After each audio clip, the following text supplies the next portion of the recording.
Okay, today we are going to do a skid plate inspection with Truckworks. We are using the Jost inspection sheet and we are using the Jost tools. We've got the GN IM127, which is the skid plate gauge. We've got the J909L, which is the kingpin gauge. We've got a 19mm ring flat spanner, and we will also be using the Jost 5mm measurement gauge. So when you look at the skid plate, first of all, you can see the skid plate has been cleaned very thoroughly. It's been scraped clean and washed down with thinners. All the tiny little imperfections are very visible. All the metal particles have been released, but most importantly, the grease that we put on the fifth wheel will now be able to adhere. You will get metal adhesion here when you hitch. In other words, the grease is not just going to push out to the sides, the grease is actually going to stay here where it's required. When you look at a skid plate, you can see how smooth this is worn down here. It's actually been polished. That polishing action is achieved by the graphite in the EP2 graphite grease. It's actually polishing the surface, and you can see it's a mirror finish. I can actually see my hand in the skid plate, and that is ideal. And that is because Truckworks regularly clean and use only EP2 graphite lubrication on both their fifth wheels and their skid plates, and that is how they are achieving this result, which is ideal. That is what we're looking for. This is the inspection sheet we will be using. I have already filled in the company, the date, the trailer registration, the fleet number, and this trailer is fitted with a odometer. I could put that in there. If you are unhitching from a truck, you can put the truck registration in there, which in this case is not there. If you're using an interlink, I would just scratch out truck and put in there leader registration, because then they will be going together as a unit. When you look at the inspection sheet, you will see there is a block type kingpin and a flange type kingpin. This particular kingpin you see in here with the bolts clearly visible there, that is a flange type kingpin, and I'm going to mark that one as the one that we are inspecting. In this area here, you will see some extra information regarding heights and sizes, as well as the torque ratings on the various bolts. Here is the first question: traceability, batch, serial number, and approval number. When you look at the bottom of the kingpin, this kingpin here you can see is a Jost kingpin. I know it's not very visible, and there's lots of other information in there as well. If there's no markings at the bottom of the kingpin, then there's no traceability. In other words, there's no way for you to know who made that kingpin. And since this is a critical safety item, you must have a name at the bottom.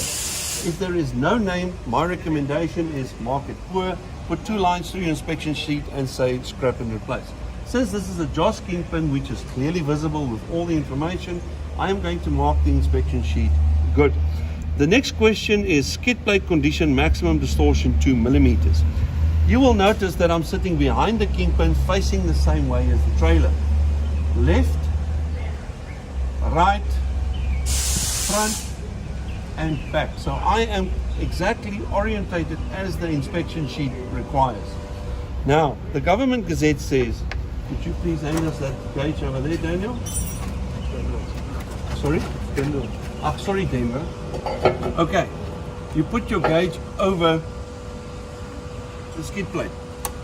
So, Denver, what I want you to do is grab it in the middle here with your fingers. Because the reason for that is, the law or the government gazette says that the gap between the skid plate and the gauge must not be more than 1.5 millimeter over a 485 millimeter radius in relation to the kingpin. So I want you, you to pick it up in the center here. It must stay in contact with the skid plate, like that. And this gauge here, which is 2 millimeters, must not be able to go through anywhere. Have you got it? And you can see there, it is not going through anywhere.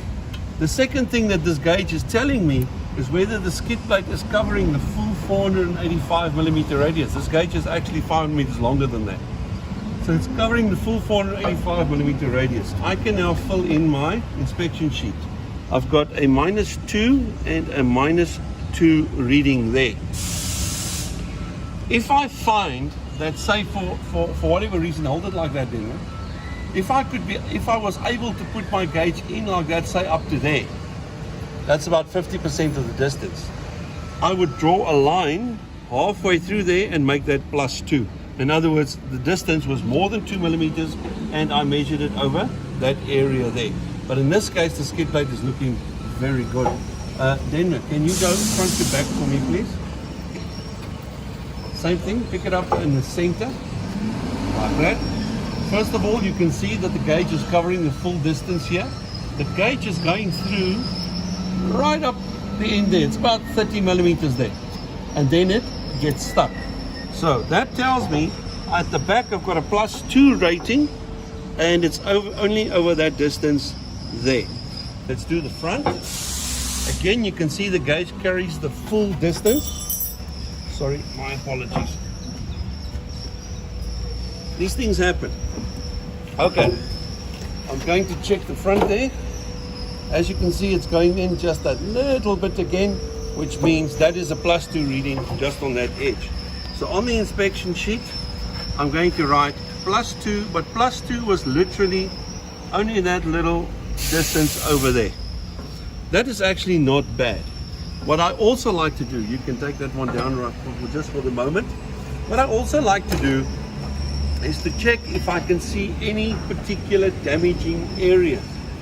The only thing I'm noticing is that this area here and that area there, for some reason, is not touching the fifth wheel. So I might just make a little note of that.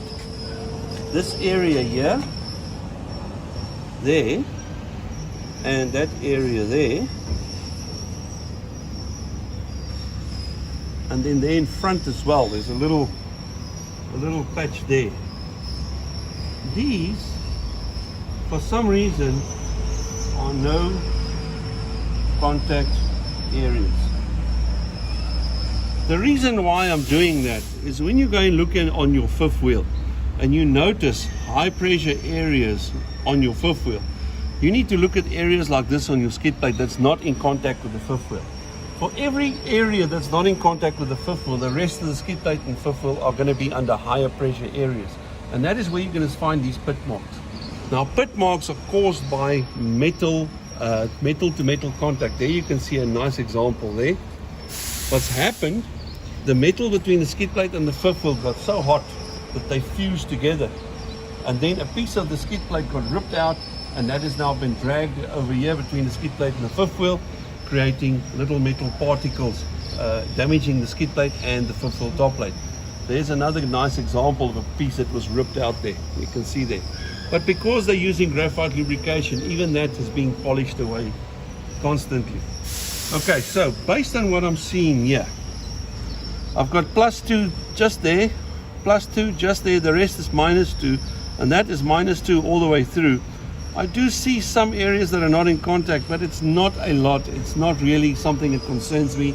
I also don't see any serious damaged areas. Based on what I see there, I'm going to give this skid plate a good rating. Squareness to rubbering plate. Put the gauge back on it, please. So what we're looking for now is the gap in between the skid plate gauge and the kingpin here. That gap there must be level. You can also line it up with the front of the kingpin and just flip it back like that. As you can see, there's a nice straight line between the gauge and the kingpin, which means that the kingpin is making contact all the way through. In other words, it is straight. I'm going to mark the squareness to rubbing plate good. Mounting height. When you pick the gauge up, the gauge must slide over the kingpin without touching it. In other words, we do not want to have any contact here. We also do not want to have any contact here. If there's contact there, that means the kingpin is installed too high or too low. And that means it's not making, it's not lining up with the lockjaw on the fifth wheel 100%. So what we just saw there is a good result. We can mark that one good. The throat size we measure with the J909L gauge. So grab it as then was done there behind the area measured. Now this is a minimum. This gauge is already set at minimum. So once you turn it 90 degrees like that, we've checked the entire circumference, and as you can see, it's not going over. Should this gauge go over a particular measured area, that means that area is less than the minimum size. That should have been replaced already. Do the top flange size for me as well, please. So we check the top flange there. turn it 90 degrees. As you can see, it's not going over, which means it's a good result. So here it's asking for the throat size. You can see the gauge did not go over there. I can mark that good. The top flange size, the gauge also did not go over there. We're going to mark that good. The next one is the 19mm ring flat spanner. The reason why we use a 19mm ring flat spanner is that a 19mm ring flat spanner is the spanner that fits the bolt. If this spanner does not fit the bolt, that means that's the incorrect bolt that you have in there. Would you mind checking all the bolts for us just to make sure they are nice and tight? What Denver's doing for us is he's loosening the bolts, and we're listening for a click, checking to see if all the bolts are nice and tight. We do not use a torque wrench because the torque wrench is just going to cause more damage and it will cause the bolt to be over tightened. We just use a spanner in the hand as we're doing right now.